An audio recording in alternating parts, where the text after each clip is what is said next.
Kiss. Keep it simple, stupid. I promise you, this is not a political podcast.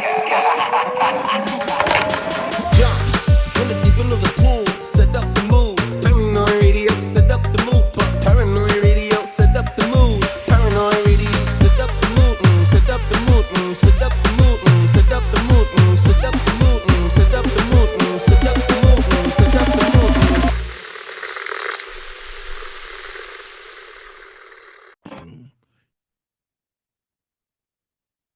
And am I recording?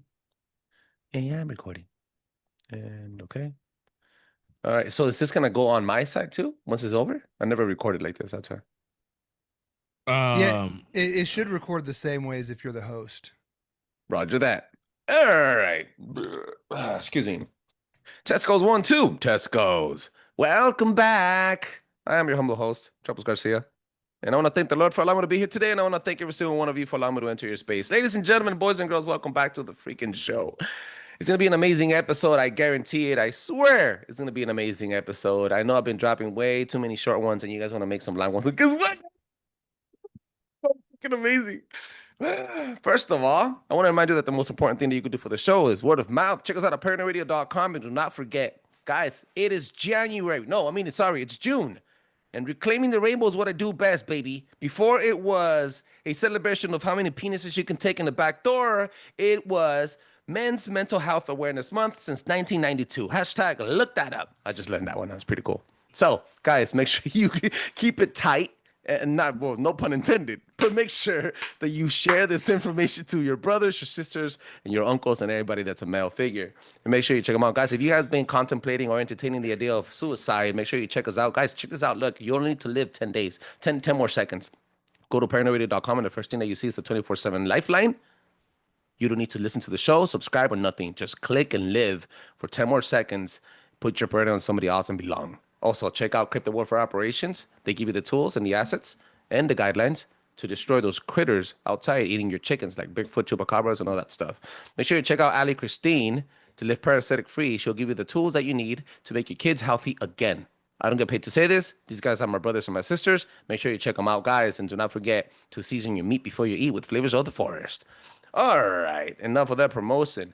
Let's jump in from the deep end of the pool and set the freaking mood. Please give my warm welcome to these mother truckers. These guys are beasts. And I'll tell you guys because they're heavy hitters. Jason and Christopher from the Operation Red Pill podcast. I said that twice like a remix. What's up, guys? Trebles, how you doing, Trebles? man? So glad to be here. Yeah, it's been a long time coming. Whoa. Given that intro, Yeah, I should have you phrased might that want to be different a after little his careful. opening. What you talking about? My man said keep it tight. You was taking phalluxes in the back door. All of a sudden, you didn't want to live afterwards, but you needed 10 more seconds. I was like, this is just bad all the way around. I don't even like the rainbow. I gave Skittles up a long time ago, just on GP alone. I ain't tasting no rainbows, none of it. I don't do it for none of the months. This was I a love dangerous this. intro, dude. It is dangerous. It's a little. You gotta keep it spicy, bro. With no pun intended. That's but, right. No, man. Thank you so much for being on the show, man. Last guy, you guys are so exclusive. I tried to book you guys, and then you guys told me, "Oh wait, you gotta wait 6 months." I was like, "Well, fuck, I guess." Man, you know it wasn't like that, dude. We just had a lot of trouble scheduling actually this year. It's been crazy, especially with the work schedule. Yeah, I hear you, man. I hear It's you. been And terrible. but the show's blowing up, man. I see you guys freaking grinding out there.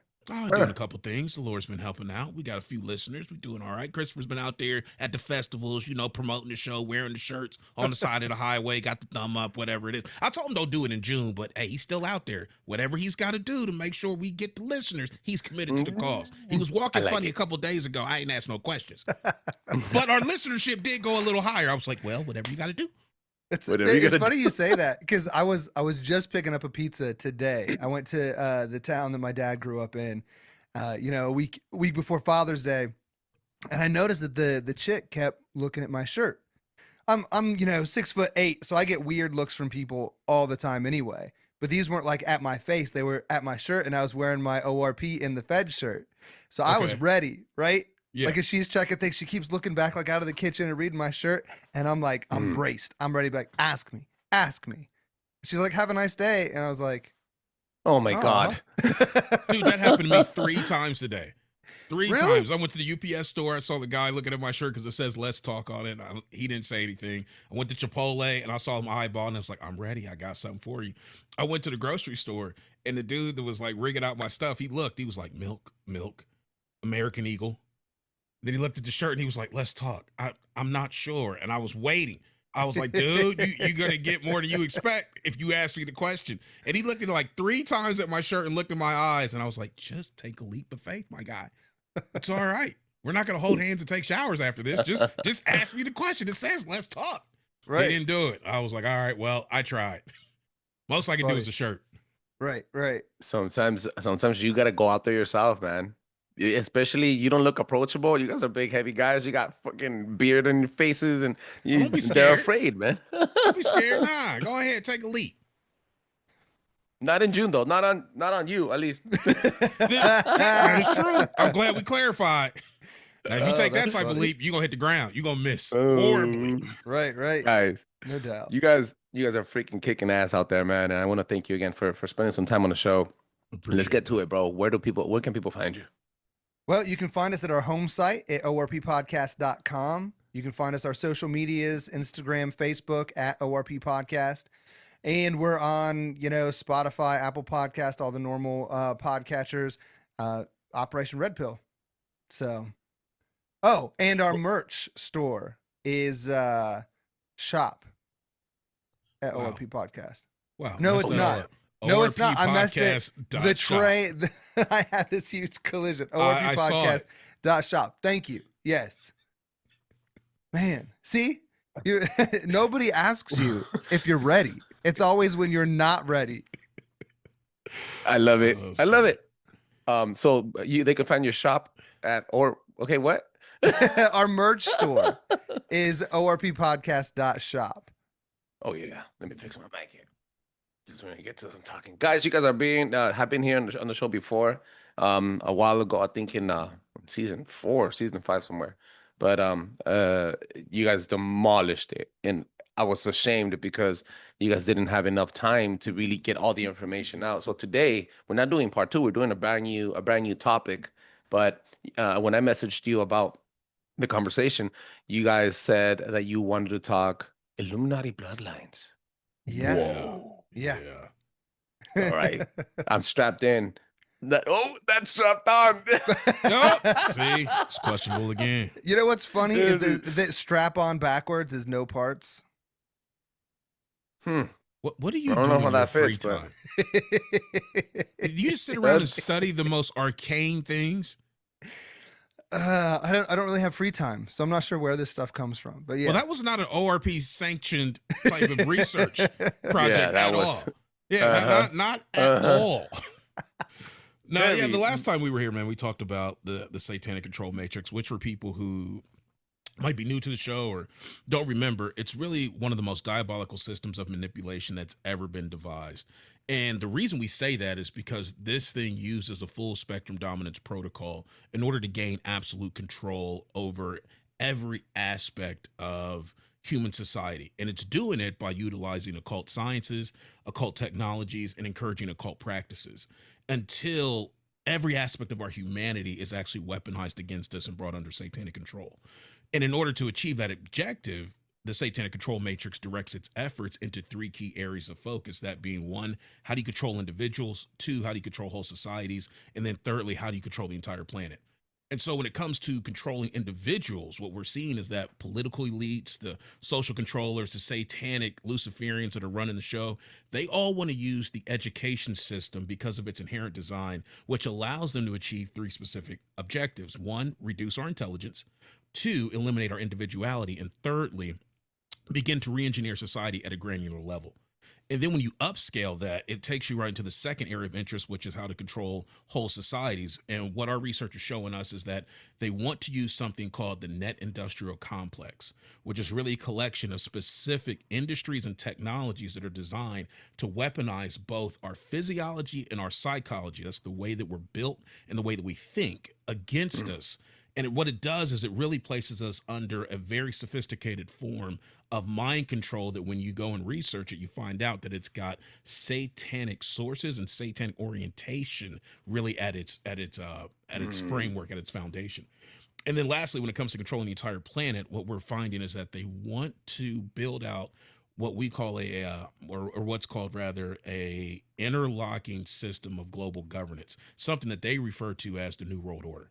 And it's utilizing geopolitics, it's utilizing finance, and it's utilizing religion to orchestrate all of those into a one world system of government that will ultimately be laid at the feet of the Antichrist. So all of this has got tremendous biblical implications, which we really focus on the show. Right.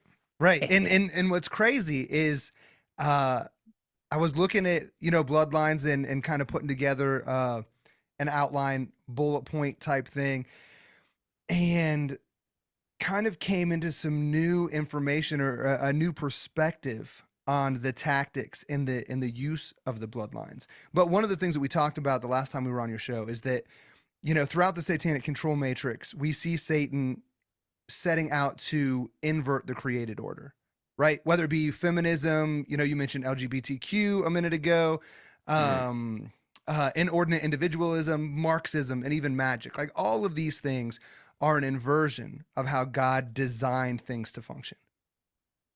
And another thing that Satan has hijacked and inverted is one of the mechanisms which Jesus was able, which allowed Jesus to be born into the terrestrial realm, right? That brought us our Messiah. So it's interesting. Women? Do what? Women? Women? Mm-hmm. Well, yes and no, but specifically women, but the setup. So here, after the Tower of Babel, God disinherited the nations, but then he chose Abraham, right? And from Abraham, God was going to make his own nation from these people. And that's why it was a big deal when Yahuwah told Abraham, you will be my people and I will be your God. If you don't really understand what happened at the Tower of Babel, that doesn't mean anything. Like, aren't you the God of everyone, right? Like, why is this special? Well, it's because he disinherited all the other nations. Only the children of Israel at that point could call on God, because he wasn't going to be the God to anybody else. And just as a point of clarification, it wasn't that he just disinherited him because he didn't want nothing to do with him. It was really the fact that they had chosen to serve other gods in lieu of him, and so he gave them over. And it was fine. If this is who you want, this is who you can have. I'm going to do something special. So, people sometimes they hear that and they think, well, maybe God was playing favorites. And that wasn't it at all. It was really trying to save the entire human race from itself and from what was happening with the celestial rulers at that time that had invaded the timeline and were beginning to corrupt all lines, all bloodlines, all forms of life from the giddy up. It was a really crazy thing. Right. Thank you for that clarification. I just don't want any people, post-February to think, oh, God is only the God for the Jewish folk. You don't really care about the rest of us. That wasn't the case. No, but it was part of this whole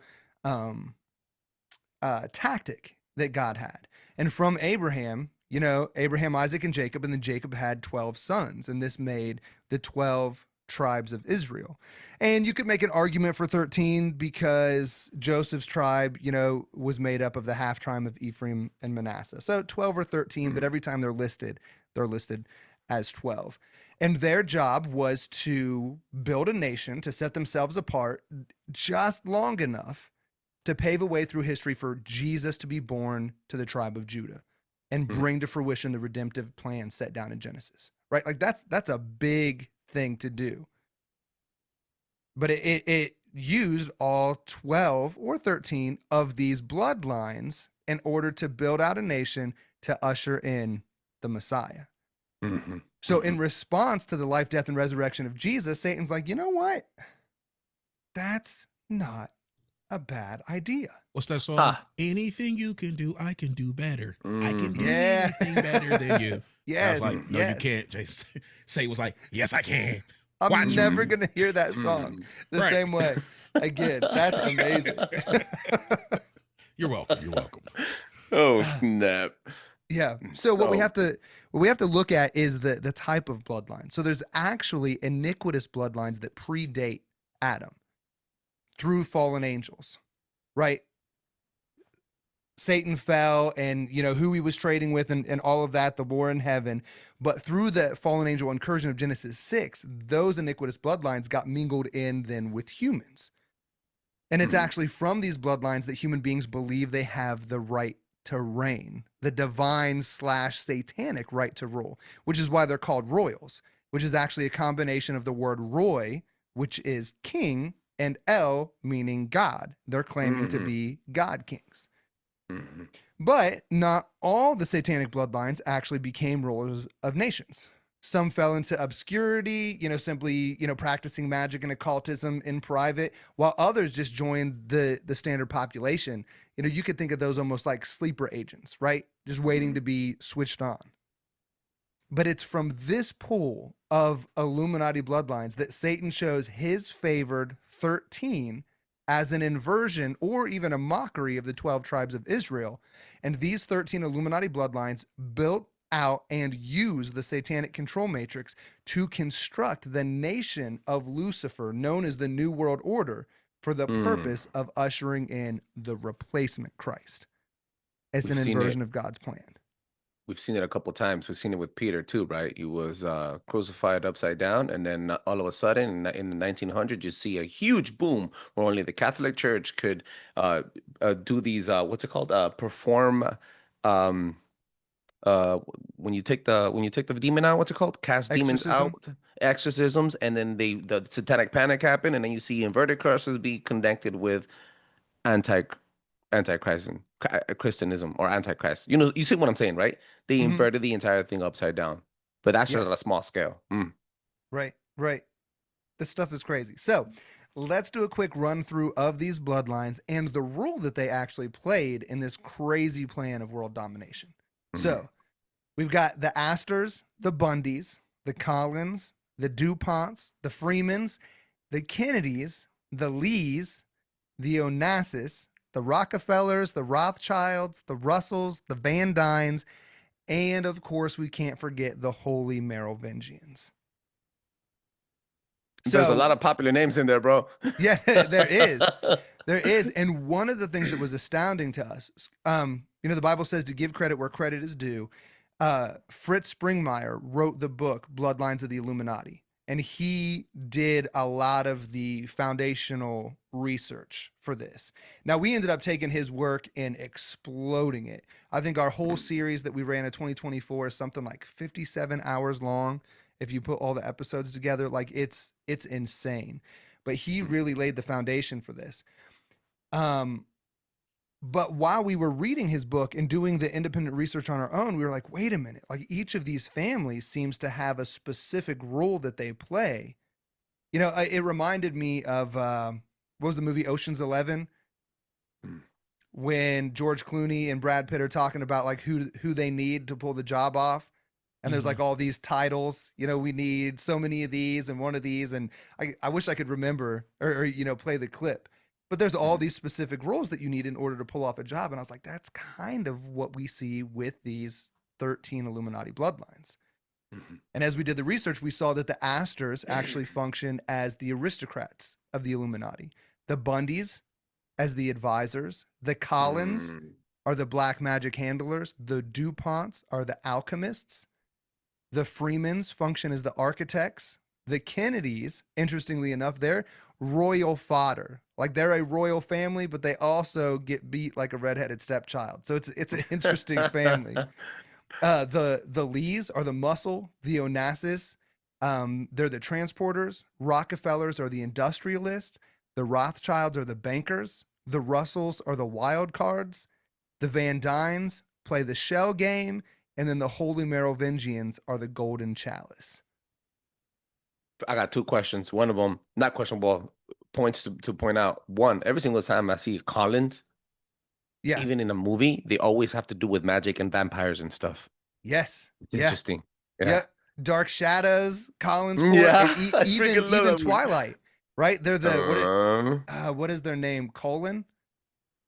Edward Cullen, whatever. It's a variation of Collins. Yeah. There's a reason for that. They're always telling you what the hell's happening behind closed doors. Trebles, I'm impressed, man. That's a heck of a takeaway, because it took us some research to connect that dot. Yeah, and you were just like, Conspiracy oh, I know this. I like that. That's dope. Hey, here's Yeah, one man. of the things I did want to make, not necessarily a disclaimer, but a point of interest. Sometimes when you hear these 13 bloodlines, it could be tempting to run it backwards and go, all right, so let's say like the Rockefellers, how far back in antiquity can we find them?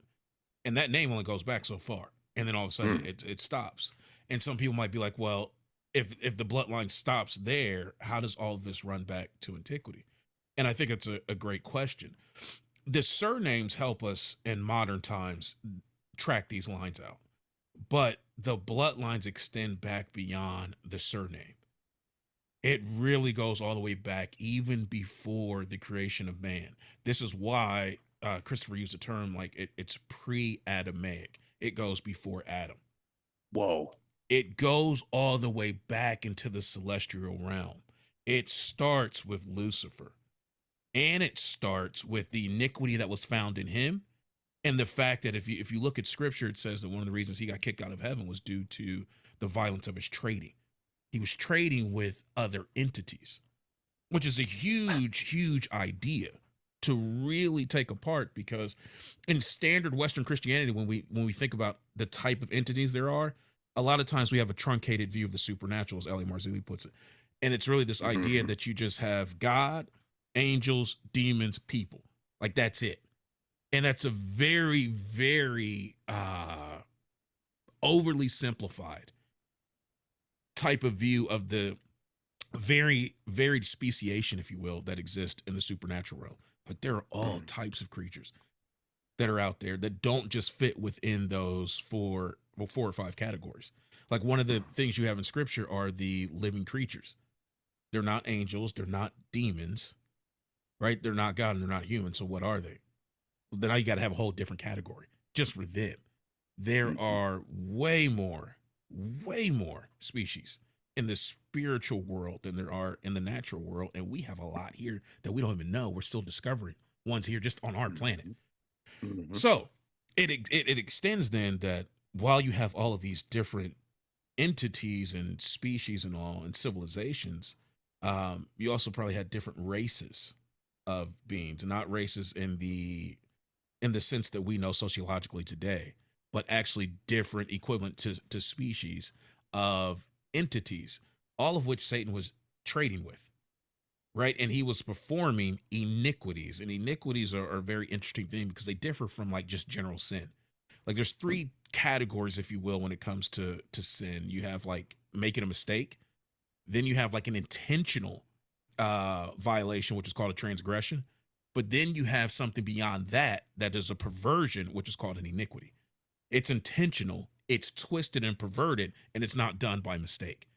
This is a totally different thing. It's these iniquities that Satan was perfecting with these various lines. And then when it got to the earth, there were certain human agents that were willing to partner with him. And it is in that partnership that these iniquities start to flow through into humanity. But what's really crazy is that you can't just let the iniquity, especially something that ancient and that old, flow through you all willy-nilly. You have to condition yourself. Now, how do you condition yourself to be able to house an ancient pre-Adamic line of iniquity? By doing perversions, which they would call initiations, right? These are how you begin to pervert your bloodlines, whether it's by violating satanic ritual abuse, violating your kin, whether it's through sexual transgressions that are intentionally designed, like incest. Those are multi-tiered levels of violation. This stuff corrupts the person and the entity, like to a certain degree that they now can house this level of iniquity. So when we start talking about these bloodlines, these are not just lines that are like wealthy. Like, that's not the point. They're lines that have partnered with Satan and corrupted themselves in due service to be willing and effective host and conduits for the lines of iniquity that they need to pass through. They left memory fragments in their bloodline. That's why your blood has so much memory in it. I see now. But when you get new ones that come into the corrupting it. line, you have to corrupt those new ones so that they are now appropriate containers. So it's potent enough. Yeah. Yeah. Mhm. It's wild when you really get into it, the level of defilement that has to be done, which, as Christopher's pointing out, the defilement requirements are an inversion of God's standard of holiness requirements. Mhm. Because in order to house, the Holy Spirit, the high degree, to be able to fellowship with God on that level, you have to set yourself apart as holy. So there's things you got to cut off, things you got to not do, all of that. Well, likewise, in Satan's kingdom, there's things you got to do to show yourself defiled and profane. Mm. Right? Mhm. It's a crazy inversion when you get into it. And Laura Sanger does a really good job of this because she also talks about epigenetics. I know we're getting off a little bit here, but it's really interesting. Yeah, we supposed to be talking about bloodlines. How we get out here in the weeds? This is all part of it, though, because it's not just this idea, Right. right? Because I was thinking about it coming in, like bloodlines are important. Only here, like only in the areas where like the family structure is under attack, do we not care about bloodlines, right? Like, Mhm. yeah, I'm kind of Irish and kind of German, but I don't really know what that means, right? But these things are really important, and not just for piety's sake, or not just because I want to know where I came from, but like physiologically, it really makes a difference where you come from. There's even a secular podcast called Stuff You Should Know, and they've got a lot of really good like info on abstract things. They don't adhere to a biblical view, but they have a thing on epigenetics, and I think it's called like, will my grandfather's diet affect me today? And it does, right? Mhm. Because epigenetics is this coding that goes on the outside. Like your epidermis is your skin. Epigenetics is this coding that is on the outside of your genetic code. And it adjusts what you can code for. It can tighten, cut things off, and allow different expression. But so much so that your grandfather's diet affected your family line so much that you now are affected either positively or negatively by his diet. Imagine generations and generations of incest, of murder, of satanic ritual abuse, what that is doing compounded generation over generation. Right. Soul fracturing, soul trading, Yeah. all of that currency that is being welded on the satanic, what do you want to call it? Satanic market. Yeah. All of that stuff plays into this. And then while this is happening, because this is how Satanists and Luciferians look at each other. While this is happening, they then get us to buy into this idea, this contrived idea of races, and then set Yep. up confrontation between us. You got as the black man and the brown man, you got to watch out for the white man, because white man will put his boot on your throat. Mhm. And then you look up and you're like, yeah, that boot is connected to a white leg. That looks like a white man crushing me. But what you don't realize is that, no, it's a Luciferian that's crushing you. Luciferians come in different colors. They don't care about color. They care about bloodline. So they get Right. us to care about this thing of color, while they run around only looking at bloodlines. And if you're not part of the Luciferian bloodline, you're considered cattle. Goyim is what they refer to you as.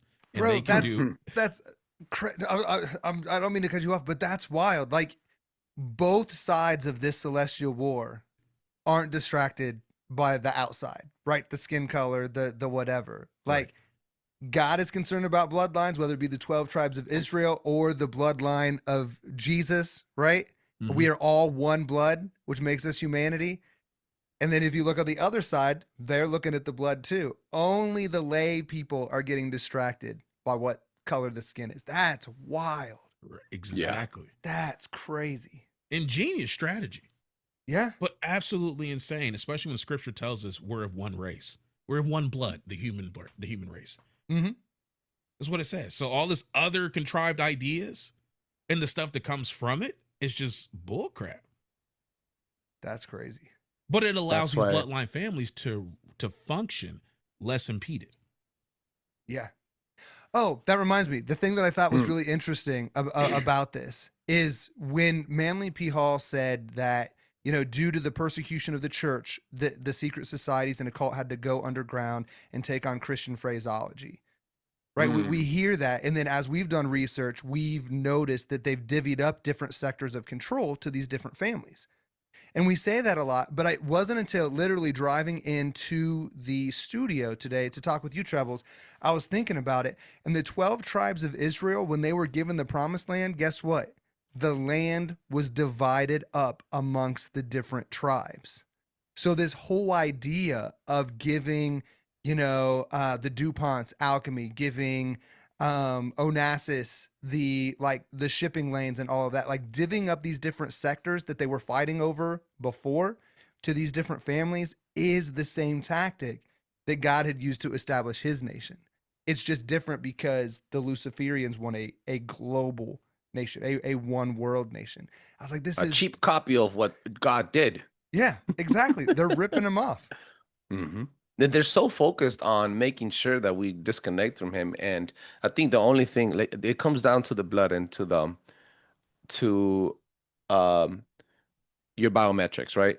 So not to segue too much, but I've just did some research on the omics and how they were trying to use biometrics and blood rituals to tap into the Earth's algorithm to avoid judgment, to be transferred into a different dimension, right? And it's trippy. It's a theory, but I'm putting together the dots, right? And I'm like, wait, who else paid away using his biometrics so that we could be transferred to another dimension in salvation? Jesus. So this mother Interesting. trucker is copying every single thing that God did, and not just copying it, but doing it over and over and over, Yeah. so that we could continue being in that freaking, so that he can continue using us as cattle, basically. Yeah. Crazy That's stuff, crazy. man. Yeah. That is insane. Anyway, like Jesus Yeah. is the way. And the satanic mantra is any way but Jesus, right? They phrase it, do as thou wilt. Mhm. But any way that you can find, just not the real thing. Mhm. Mhm. That's crazy. That he makes you try, and just guys, just because I'm part of this right now, and 8 months sober from alcohol and meth, thank God.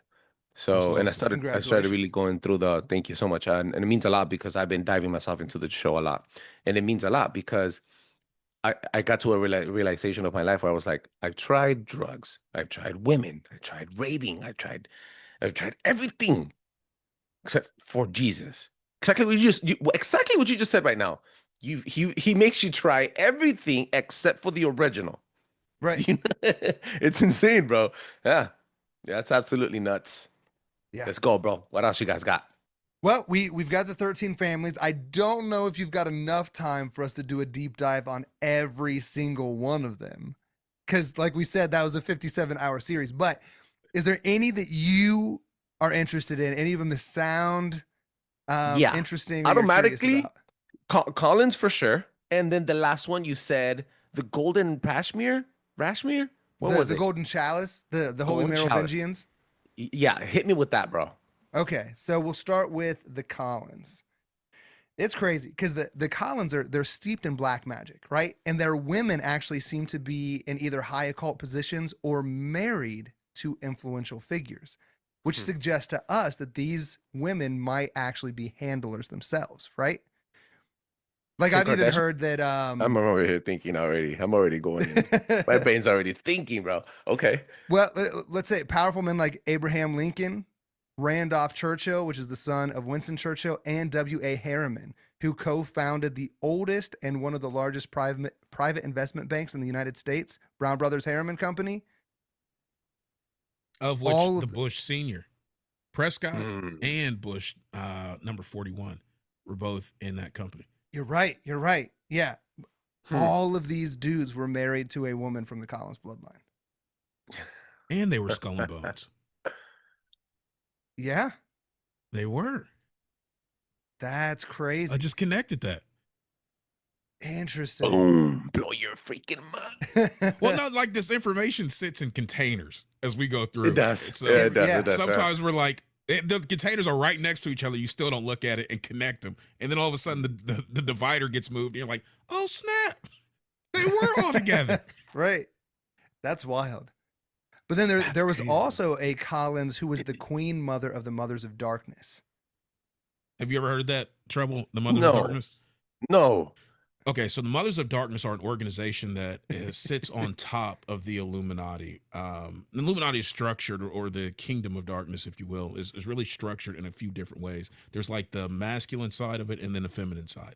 So from what we understand on the feminine side of it, the top of that path is held by an organization called the Mothers of Darkness, which consists of, Christopher, correct me if I'm wrong, is it 4 or 5? I think it's 4 and a grandmother, right? Or yeah, it's either 3 and a grandmother or 4 mothers of darkness and a queen mother. I want to say 4 Okay. because they split up into different quadrants. There we go. And what they are is they're put in charge over 4 quadrants of the planet. And then within that, they also are put in charge of over 1 quadrant of the United States.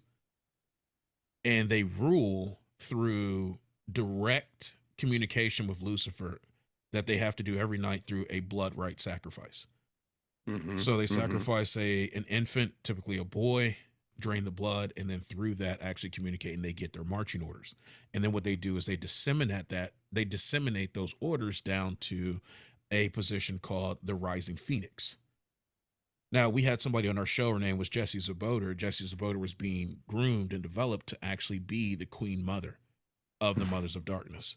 And she defected, left there, and actually got saved and has been with Christ ever since. But she talks about some of those things that she learned and what's been going on ever since, just from what she can ascertain and discern, still being on the outside. And one of the things she stated was that the prior Rising Phoenix was a position held by George Soros, but is now currently held by Barack Obama.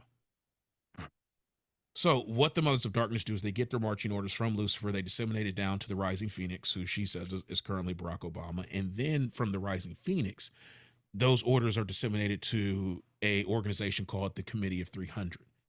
And the Committee of 300 is a governing council that sits over like 6,000 specifically placed individuals, which are in charge of various corporations, think tanks, nonprofit organizations, institutions of higher learning, what have you. These are really the ruling people in society that many of us would look at without understanding what sits above them. And this is how you get those orders disseminated throughout the planet. Does that make sense? I wonder where those 4 quadrants are at. I wonder if they're on mounds. I wonder if they're on main specific leg points with magnetic points, like CERN, for example, or different areas, Washington, D.C., like places that have been carved out in the earth with sigils and magic and symbols and twisted emblems. Crazy stuff, man. It connects, bro. It all It's connects, wild, man. So, just since you mentioned marking it out, and Jason was talking about the United States, do you know that there's hundreds of phalluses? Hundreds of, let me clarify, obelisks We're back to June.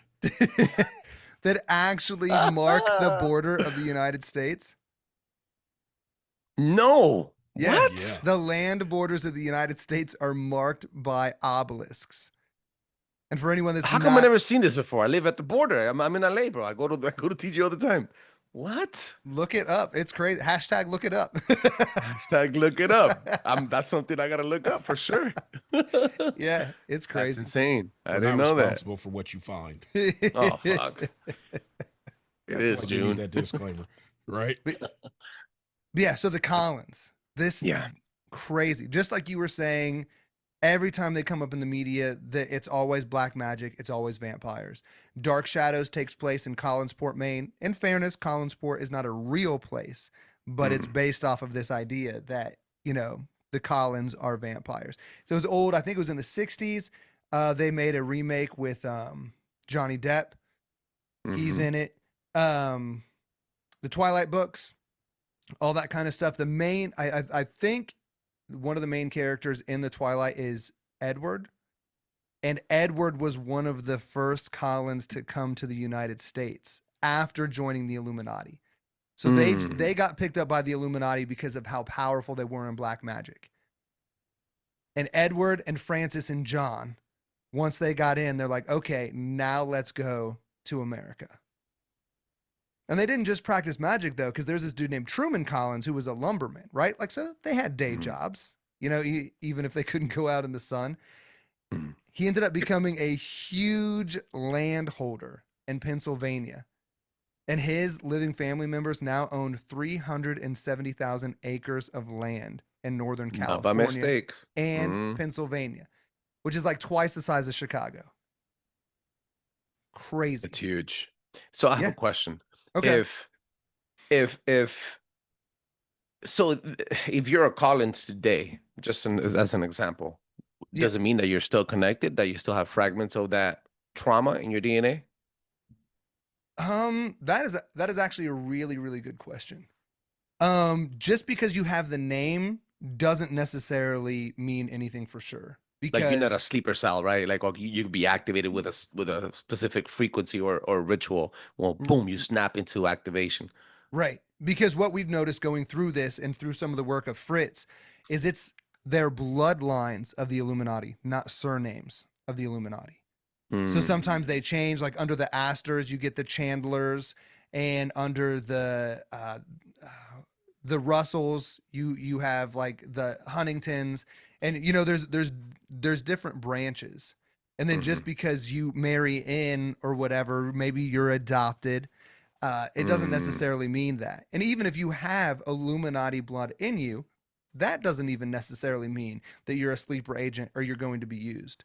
However, just like if we find out the medical history of our family, how if, say, heart disease runs in your family, how it could be beneficial to know that so you could take steps to not do things that will that cause more strain on your heart, because there's a chance there's this thing.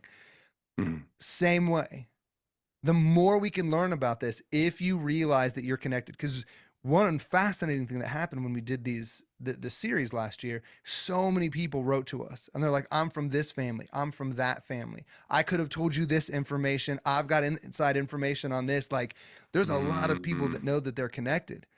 Oh, But wow. but it doesn't mean that you're part of the Illuminati. Like, my last name is Dean, and there is in Ireland, there is the Dean Temple, which is one of the oldest druid artifacts where they would practice magic. And so I have to look at that and go, okay, I'm not a druid, but it's possible, knowing how this stuff affects you epigenetically and spiritually and all that. Let me be intentional with my prayers. Let me be intentional with my life and not do things that might trigger this issue if it happens to still reside in my blood. And I think that's what people should do if you find out that you're connected or related to some of these people or might have Illuminati blood in you.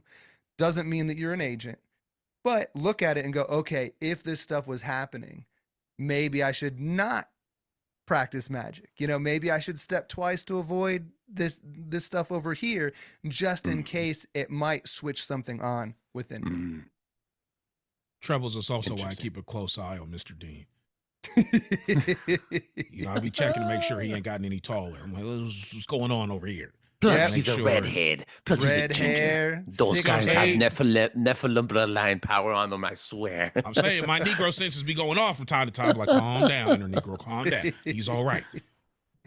That's Now, funny. you have one more to go through before we end this amazing episode. Okay. The Golden Chalice. Well, hang on. Let me just hit one of the craziest things about the Collins, and I think why they show up in the media as vampires, because it's real. And I'll try to run through this quick. I know you don't have a whole lot of time.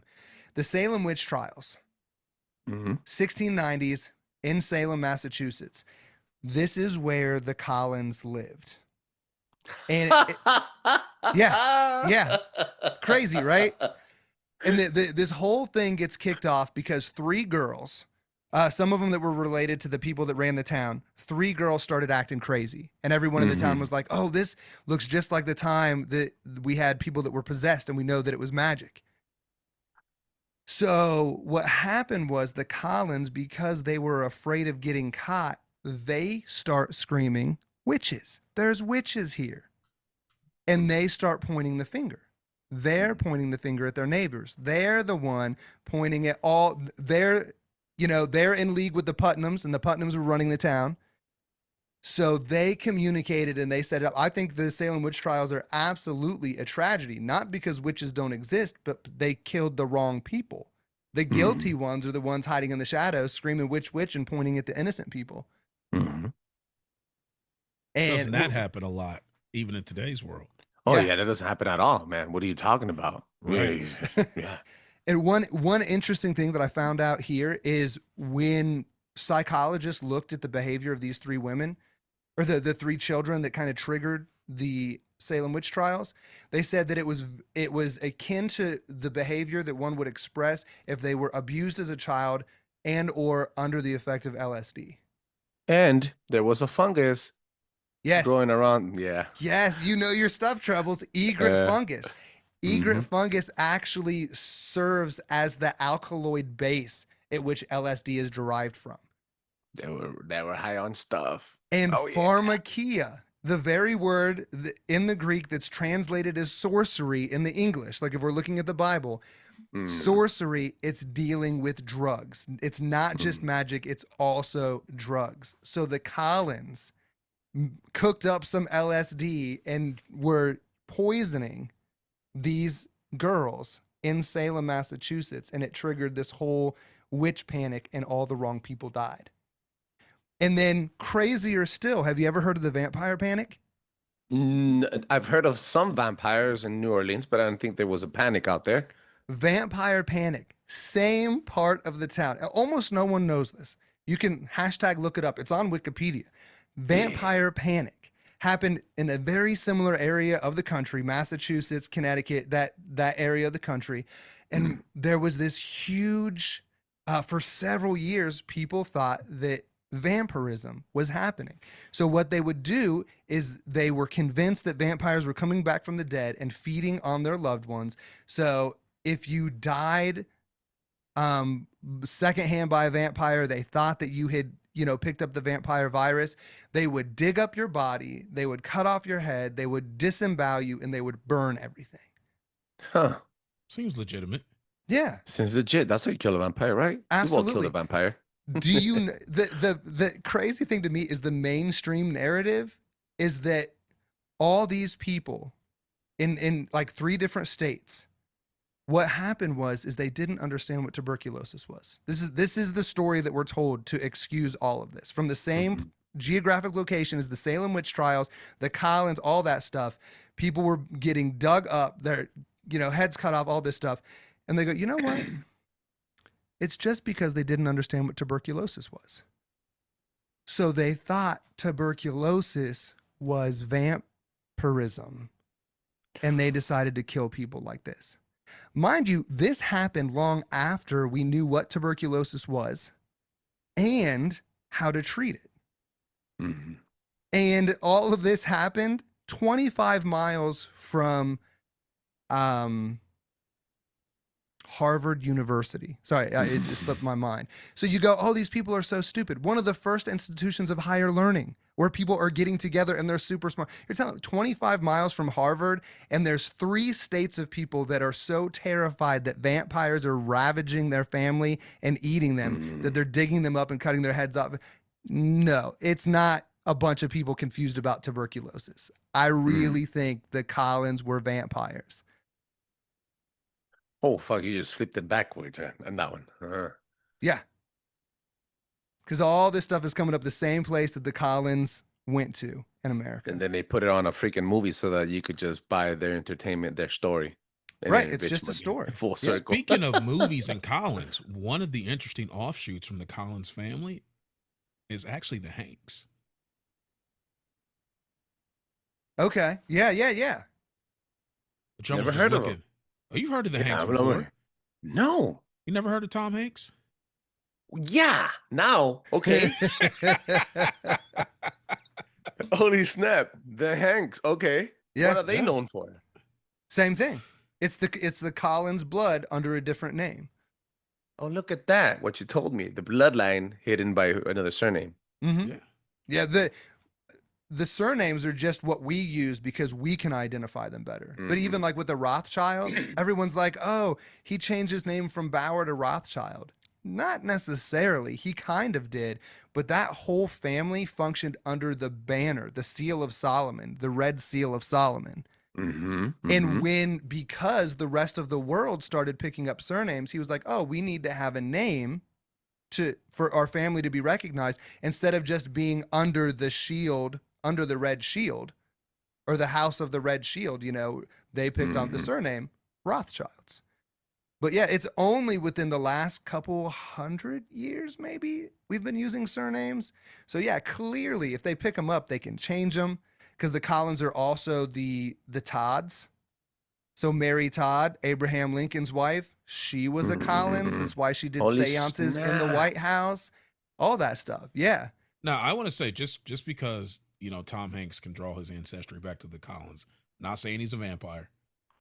I'm not saying he necessarily is into the Illuminati. What I do when I hear stuff like that is it just gives me an open eye to look at and go, hey, let me do a little more investigation. Let me keep an eye on this person and see, do they have anything else that begins to identify or tie them to Illuminati interest? So you can't, you don't want to fall victim to vilifying people just because they have a certain surname. There are more things you have to look at, but that surname at least kind of puts them as a person of interest. It might not be nothing there at all. But then you might find out, there's a whole lot there. Right? So just for people that are like, I don't want people tripping. Oh my God, Hanks is a Satanist. That's not what we're saying. I'm just saying that you could tie the lines. Right. There's other reasons to think that Hanks is a Yeah, Satanist. there's a lot of other. But not just because of his name. Right. It just makes more sense. Okay. You guys have like 10 more minutes, 10, 15 more minutes. I need to know about the golden chalice. Give me an intro on that one. Yep, 100%. So the holy Merovingians are said to house the blood of both Jesus Christ and Lucifer. Get the fuck out. Why did I choose that one, dude? No, It's we don't necessarily retarded. hold that view, but this is definitely an Illuminati belief. The golden chalice, which legend has it was the cup that Joseph of Arimathea supposedly collected the blood dripping from Jesus on the cross, right? And this legend also conflates that cup with the cup that was used as the Last Supper, which is the Holy Grail. So all of this folklore actually converges in the idea that Jesus either escaped the cross or procreated before his death. And the sole purpose of this bloodline, the Merovingians, is to carry the blood which the Antichrist is going to be born from. They're Twisted. Yep. So they are the embodiment of Joseph's golden chalice, or you could call them the Holy Grail. And they told us about that in Da Vinci Code. Yeah. They told us about that plan, that theory, 100%. Right? It's crazy. But really what they did, though, is they twisted scripture. So they tried to invalidate the authenticity of scripture while teaching you a Merovingian ideology, which you don't realize. You're just watching it. And curiously enough, who was in that show? Who was the leader? There you go. Hanks. Yep. Yeah. Nothing to see here. Just it's a curious thing. They had to pick somebody. They got a good actor. He was available. That's all. He fit the role. I mean, he did a great job. job. He knows how to read Latin. That's why. Yeah, you see what I'm saying? Yeah. But no, this whole thing goes way deeper. It does. So the Mero. Can I go? Sorry. Yeah. Okay. Yeah, you're on fire. Hit it. The Merovingians actually believe that they descend from a guy named Lord Merovic, who was the offspring of a Frankish queen that was raped by a sea monster. Good Lord, dude. You didn't prep the people. Yeah, it's just, dude, like, I think like a man torso and a fish. That's better than octopi arms. My mind went way different. But yeah, so this Frankish queen, she gets raped, and she then gives birth to Lord Merovic, and he is the patriarch of the Merovingian bloodline. And this is where a lot of people would say that Lucifer's blood entered in at this point, because the legend actually changes a little bit. It's either like a sea monster or the beast of Neptune, but then some even say like Neptune himself. So I was about to say a merman Poseidon. I was about to tell you something like that. Some type of celestial monstrosity rapes this woman and gives birth to Merovic. And even at that, the idea of having gods coming down from heavens or coming down from the abyss to have sex and procreate with women has also been told in different pantheons and religions, right? Right. It's the same story back and forth. They introduce it as lore. Yeah, but the Merovingians believe that this is their purpose, is to keep the blood of Lucifer pure, if you will. And then, so like we said, we read Holy Blood, Holy Grail, and a couple of other books around like where the Da Vinci Code came from. terrible biblical literacy, really good historical research. It was such a bizarre combination of things because they go to history and they've got like 5 different points of confirmation for everything they're looking at. In scripture, they go, well, we can read it however we want. I was like, how'd you guys drop the ball like on that? Like it could have been such a good book. But they believe that Jesus faked his death, that like the sponge of vinegar was like opium, so it looked like he died and all that, and that he impregnated Mary of Magdalene. Which is why there's like Merovingian churches or parishes or temples, dedicated to Mary Magdalene, because they think that she escaped with Christ's child and moved into the Frankish kingdom, and then her children intermarried with the sons of Merovic who had Lucifer's blood. So they really believe this lie that it has Lucifer and Jesus's blood in their lineage. Imagine that. Yeah. Which really correlates this idea of duality, especially if you're going with the masculine and feminine, which is a huge part of Luciferianism, right? Yeah. Because now, and it also reiterates the whole idea of Lucifer and Jesus being equals. Yep. Right? Being brothers, being opposites, all of that. But it gets right back to duality. It's all a cult. It is. So what's crazy is the Merovingians lived for a short time, and they were Frankish kings and all of this. So France comes from like the Frankish kingdoms and all of that. But there was this guy named Pepin the Short, and he was a Carolingian. Have you ever heard of the term Carolingian? No. Okay.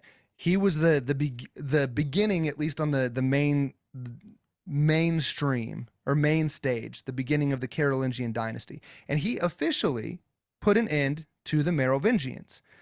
I think it was Childeric III. He ends up tricking him into a monastery and causes him to give up his throne, under the blessing of the papacy, which is crazy. So it looks like the Merovingians have kind of ended their reign, which would be a problem for the Illuminati, except for the fact that Pepin the Short married a Merovingian princess. So the blood that was in the Merovingians continued through the Carolingians. And Pepin the Short had a child named Charlemagne, who, set up, like, I think they say that every noble and royal in Europe today is a direct descendant of Charlemagne. So that what happened with Genghis Khan? Yeah, very similar, right? So this means that the most popular Merovingian alive today is the current king of the UK, of Great Britain, King Charles III. He is a Merovingian. Yeah. Christopher, I think you blew his mind, man. Yeah. I don't think Trebles is going to be okay. Like, he probably wants another 2-3 more minutes of this. I fuck. Okay, so let's go. Going back real quick to Magdalene. The 2 things that I picked up off of that. First, that he had sex with her without marrying her. And then second, that he didn't defeat the cross. That he ran away from it. That he lusted over a woman. That he was afraid to finish the job that he was set to do. And he didn't defeat death. That he didn't bring us salvation. It eliminates the whole construct of Christianism, right? Yeah. It's crazy. After reading the whole book of Holy Blood, Holy Grail, this is my biggest issue with it, is its circular reasoning. If he was not God, if he was just a poor carpenter that had, a few people following him around, and he fakes his death, and so he knocks up Mary of Magdalene, why would anyone care? Exactly.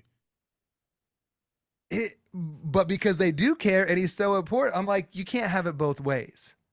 You know what I mean? If he's just a nobody, then it doesn't matter that his blood is in the Merovingians. But if he is somebody, then why do you have to contrive this story about him? I'm like, why even tell the story? It doesn't matter. Yeah. Exactly. Yeah. Yo. One other interesting thing that happened along the line of the Merovingians at this Pep in the Short takeover, after he dethrones Childeric III, he ends up getting in league with the papacy a little bit more, and he takes over 175,000 square miles of Italy and gives it to the Catholic Church. And this became known as the Papal States, making the Pope the head of state of an actual government and having land. So the Inquisition, the Knights Templar, the killing of Joan of Arc, like most of those horrible stories that you hear about atrocities done in the name of Jesus by the church, they're done by the Catholic Church while they function over the authority over the Papal States, which was given to them from Pepin the Short, the continuation of the Merovingian bloodline through him. Crazy. Satanic. Yes, Exactly. 100%. 100%. Whoa. Guys, that is what I like to call a jam-packed, action-packed freaking episode. Wow. Make sure you let the people know where they can find you. Well, you can find us at social media, Instagram, Facebook. Our handle is at ORP Podcast. You can get on our website, www.orppodcast.com. And you can rock even with us over at the merch store, orppodcast.shop. Wherever you want to find us, if you want to send us an email, maybe you're not into social media or any of that, it's cool. You can hit us up on email at letstalk@orppodcast.com. And we try to get back to people in as good a time as we can. We're a little busy, but we'll get back to you. Just be a little patient. That's right. That's right. And they're also going to be found, and the links to all of that stuff is going to be found in the description of the show. Ladies and gentlemen, boys and girls, I want to thank the Lord for allowing me to be here today. And I want to thank every single one of you guys for allowing me to enter your space, and especially Christopher and Jason from coming over and kicking ass. Make sure you check them out and drop a 5-star review on Apple Podcasts and on Spotify, because that allows other people to enjoy the show as much as I enjoy making it. Peace. Thank you, fellas. Thank you, man. Trebles. It was great.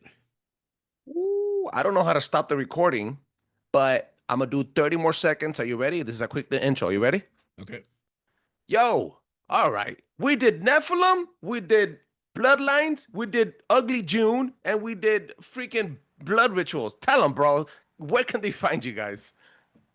Well, if you want to find us, we are on social media. You can hit us at Instagram or on Facebook at ORP Podcast. If you want to send us an email, you can do that at letstalk@orppodcast.com. And you can hit us up on our website, www.orppodcast.com. Make sure you check them out, guys, and stay tuned for the rest of the show, because it's a long one and it's a good one. Peace. All right, guys. Awesome. Thank you so much. Can you guys stop the recording on your end, or we're good?